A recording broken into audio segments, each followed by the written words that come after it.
Okay, semua orang ada 8 orang. Jumpa masuk dalam rumah pendawan kami. Fokus. Jualan kami tak ada masalah. Memang still ada waiting list. Okay. Balik modal tak? Tadi kita review ke Raja Sri. Kita akan review.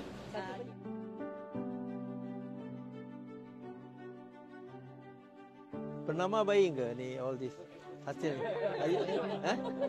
Tak, dia boleh jual kat Pernama. Harga lagi bagus. Ada buat jualan selama Ogos sampai Oktober. So jumlah untuk jualan 3 bulan 5,592.50 sen. Yang pulangan tinggi apa? Pulangan paling tinggi cendawan goreng. Dia buat jualan cendawan goreng untuk 2 hari. Untuk 2 hari RM1,410.30 sen. Ni orang buat ni. Yes. Dia orang punya design. Kita ada buat dua rasa.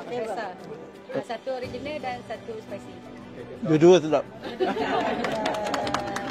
Ini adalah packaging untuk baja pupus. Yang kalau belakang ni kita ada logo daripada Bakat Udara. Oh, you keluarkan sendiri? Ya. Ada kedai Pernama ni kan? Bagi dia satu ruang untuk dia jual kat dalam itu. Itu je.